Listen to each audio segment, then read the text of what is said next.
नमस्कार दोस्तों, जय जोहार। मैं कौशल तिवारी और बिहनिया संझा में आपका स्वागत है। डर सबको लगता है, लेकिन इस दौरान जो संयम बरतते हैं और अपने ध्येय के साथ खड़े रहते हैं, वे ही मानव कल्याण के मार्ग को प्रशस्त करते हैं। लेकिन संघ का पूरा खेल क्या है, हम पहले ही बता चुके हैं कि संघ का ध्येय क्या है, संघ का कर्तव्य क्या है और संघ किस तरीके से काम करता है ताकि विभाजन की रेखा खड़ी हो जाए। जी हां, हम आरएसएस की बात कर रहे हैं, राष्ट्रीय स्वयंसेवक संघ की बात कर रहे हैं। और जब जब उसके काले सच को हमने आपके सामने लाया या लोगों के सामने उजागर किया, तब तब संघ के समर्थकों ने या तो हमारी बातों की आलोचना की या गाली गलौज तक उतर आए। लेकिन सच से हमने कभी परहेज नहीं किया और सच सबके सामने लाते रहे। इस बार फिर एक ऐसा सच लेकर आ रहे हैं जो संघ की करतूत, संघ के लालच, संघ के डर को आपके सामने खोल कर रख देगा। हम कुछ कहे इससे पहले आप संघ प्रमुख मोहन भागवत का यह वीडियो देख लीजिए। उनकी भी भाषा है, उनकी भी पूजा है, उनकी भी खान पान, रहन सहन, रीति रिवाज है, उसके साथ समरस होना चाहिए। अपनेपन केवल लगने की बात नहीं है, अपनेपन आचरण करने की बात है। तो एक बार ऐसे हुआ, अपने समाज में जात पात का बहुत भेद है। सहभोजन का कार्यक्रम था और भोजन शुरू हुआ। चैलेंज दिया था कि आप ऊंची जाति के लोग हमारे साथ भोजन नहीं कर सकते। तो भोजन बनाओ, हम तैयार हैं। भोजन बना, बैठे, भोजन दिया गया। देखते हैं तो वो मांस है,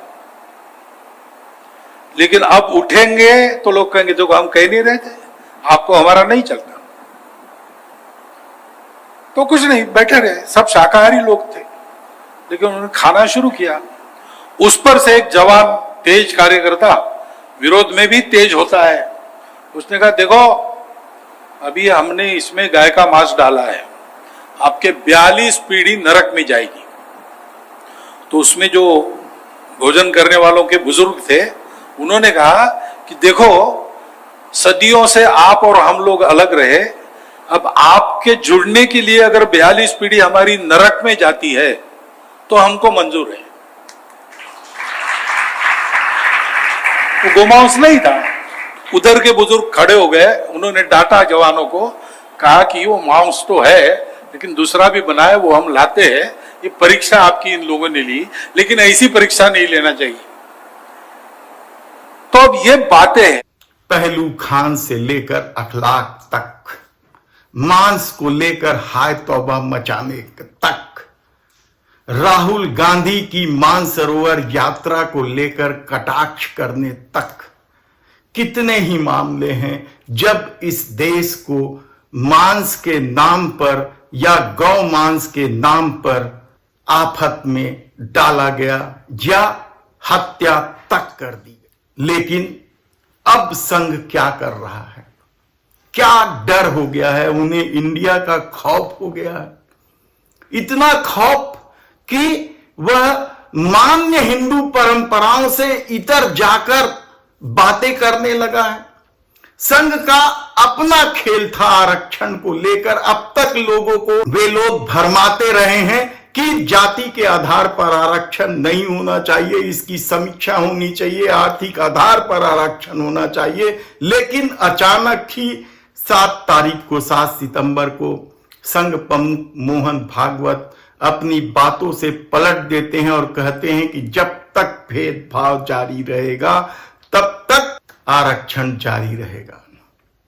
अभी इस बात को पलटे कुछ ही दिन हुए थे कि फिर एक वीडियो वायरल हुआ है जो आपने देखा कि किस तरीके से संघ को गौ मांस से भी परहेज नहीं, कितने ही मामले हमने उठाए।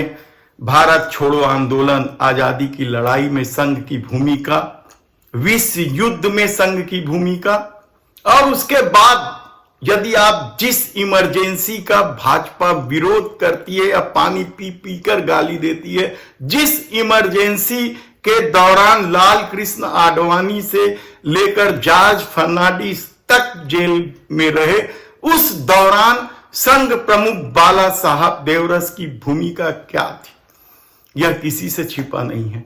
कायरता की पराकाष्ठा के साथ संघ अपना खेल खेलता रहा है, और इस बार जब तमिलनाडु में सनातन धर्म को लेकर विवाद शुरू हुआ उदयनिधि स्टालिन के बयान के बाद, तो फिर संघ एक तरफ तो सनातन धर्म को की रक्षा की बात करता है, एक तरफ देश के प्रधानमंत्री नरेंद्र मोदी भी सनातन धर्म के विरोधियों को उखाड़ फेंकने की बात करते हैं, तो दूसरी तरफ संघ क्या कुछ नहीं कह रहा है।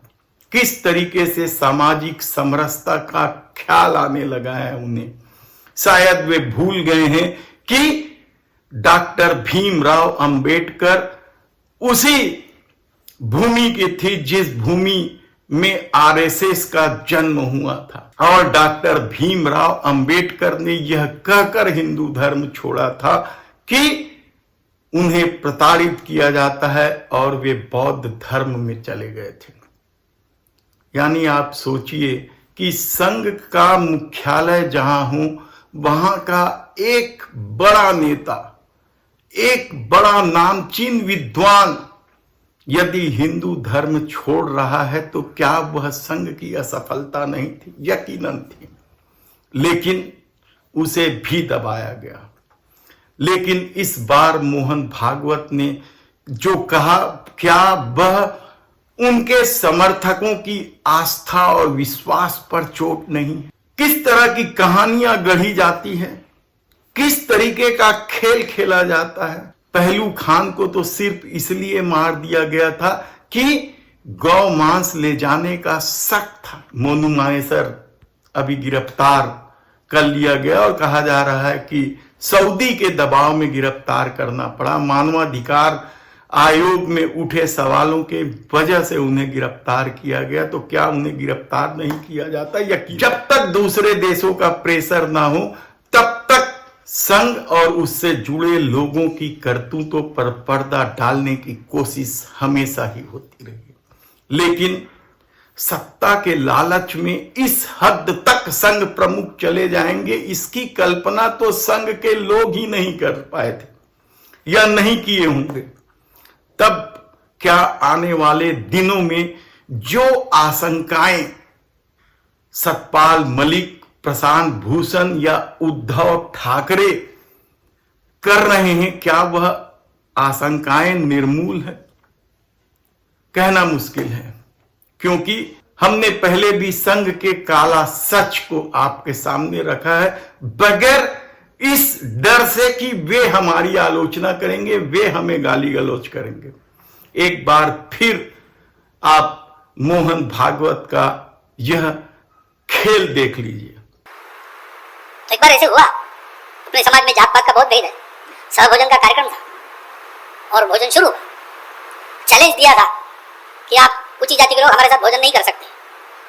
तो भोजन बना, हम तैयार हैं। भोजन बना, बैठे, भोजन दिया गया। देखते हैं तो वो मांस है, लेकिन अब उठेंगे तो लोग कहेंगे जो हम कह नहीं रहे थे, आपको हमारा नहीं चलता। तो कुछ नहीं, बैठे रहे। सब शाकाहारी लोग थे, लेकिन उन्होंने खाना शुरू किया। उस पर से एक जवान तेज कार्यकर्ता, विरोध में भी तेज होता है, उसने कहा देखो अभी हमने इसमें गाय का मांस डाला है, आपके 42 पीढ़ी नरक में जाएगी। तो उसमें जो भोजन करने वालों के बुजुर्ग थे, उन्होंने कहा कि देखो सदियों से आप और हम लोग अलग रहे, अब आपके जुड़ने के लिए अगर 42 पीढ़ी हमारी नरक में जाती है तो हमको मंजूर है।